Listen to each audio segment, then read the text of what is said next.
My name's Tammy Allen and I am the Like Minds team leader for Mind and Body Consultants. I was interested in social media far before I started working in mental health. I guess it's always been a passion. I like technology. Working in a health promotion role, it's really imperative to work with social media. We wouldn't get a quarter of the messages out that we do and response from them if we didn't use social media.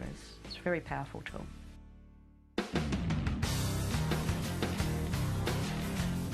I think you've always got to keep in mind the WIFM concept, you know, the what's in it for me, and always be your reader, not the writer. And it's not necessarily something tangible. I mean, you're not giving away free iPhones or a packet of chips. It's about, is it humorous? Is it something that interests me? Is it something that I'm passionate about? And those messages can change. Someone said to me a few weeks ago, do you have a separate profile for your personal stuff as opposed to your work stuff? I do have a work profile that I use specifically for that, but in terms of uptake of the message, it's a lot less than if I put the same message on my personal profile, because people are interested in all aspects of me as a person and building that relationship.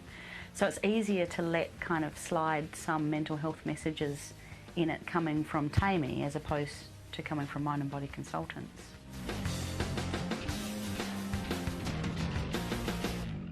The benefit of social media is that you can target your messages to exactly the type of people that need to hear those messages and change it on a daily basis. So if you're after mental health consumers, then you can target messages directly to them.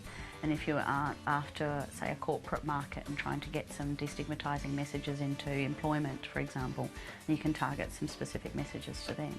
One of the easiest ways in the beginning, if you're using something like Facebook, for example, is to do targeted ads. In terms of the money you spend on a Facebook ad as opposed to something that you might put in the Herald, the cost is really marginal. We've used Facebook ads successfully for events and ticketing, trying to advertise for people coming along to training or education, or some free training and education. To advertise grants, you can set up a very clear budget of $200 for a 6-month period, and you'll still find that you'll get a lot of hits in that time because you'll be targeting the exact demographic that you're after.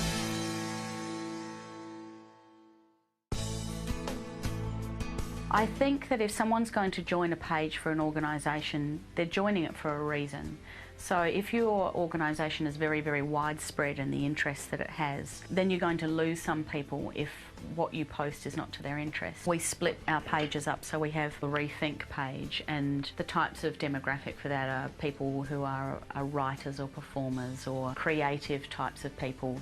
And then we have our company page, which is more about those general mental health messages and the types of work that we're doing as a company and things like that. You can sometimes overcome that lack of interest from mainstream media by getting a buzz going on social media first. And one of our most successful campaigns this year was very simply getting some permission from the council to go and do some very temporary graffiti on a public statue. You'd think, what has that got to do with mental health? But what it did was we were able to tap into some of the other really popular groups on Facebook.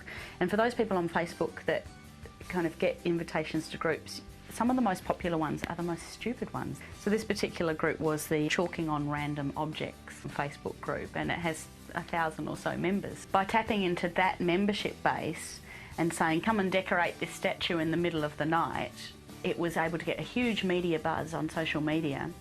And then we were able to give that buzz to mainstream media and go, look how many people are interested in this story.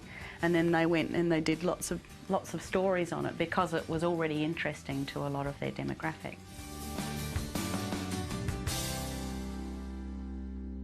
Social media can tap into what's cool now, like right in this second. And if you can manipulate that social vibe and kind of tie it in with what you're doing, even if it's loosely or in a silly or humorous way, people are more likely to follow it. A good example is the Neck Minute YouTube video. I've posted some things to do with mental health, but I've stuck that Neck Minute thing in the end, and you know that because 1,000 people a minute are searching the words Neck Minute, some of them are just going to likely fall on some of your mental health messages.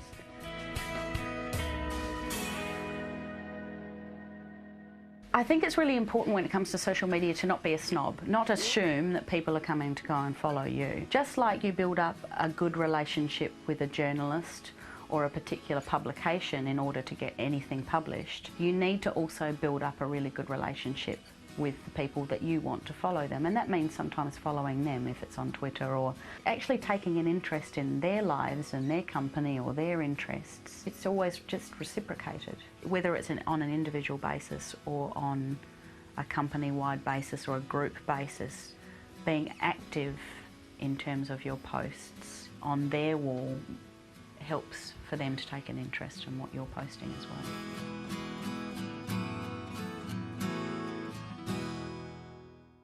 It is a time commitment, but so is anything worth doing. There are ways around it being a significant time commitment. You know, you can schedule as much time as you would for a meeting one-on-one, but you're going to be reaching hundreds of people as opposed to one person in that 1 hour meeting. I never directly post on Twitter, but I've got the program that can link your Facebook posts to your Twitter account. So if I post on Rethink, it will also go on the Rethink Twitter. And it's funny because I'll only post on the Rethink Facebook page, but the Twitter gets more followers, but I don't have to go in there separately and type in a post for Twitter.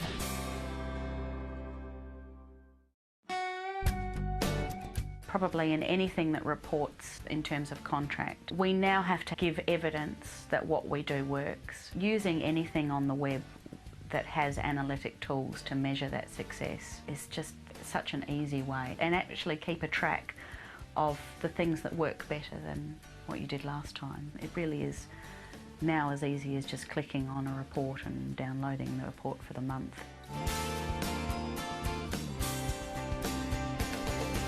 People like to engage, people like to give you feedback. That might be as easy as posting a question on Twitter that people will respond to. Another thing that we've found really successful is to do very, very short 1 minute quick surveys through something like SurveyMonkey, which can be a free service. And Facebook questions is a good way to do that as well. Something like Facebook questions is almost like a worldwide family tree. You start asking a question and whoever answers that, suddenly that will appear on their wall or their homepage, and everyone that's their friends will see that they've answered that question, and they might want to answer the question as well. So the reach goes from your network of friends, and each one of your network of friends then becomes their networks, and it can go out to millions.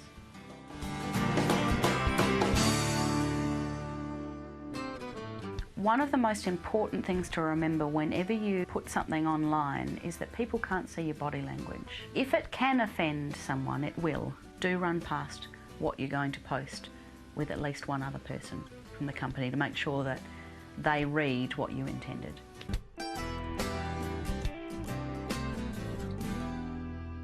It's no point having a social media presence if you're not willing to engage with your audience. It is like inviting them into your lounge room and having a cup of tea with them. It is a conversation that you need to have. And if you don't converse with people, you lose them. There's a reason why they're called friends on Facebook. It's because they want to engage with you as a person, even if your person's name is Mind and Body Consultants.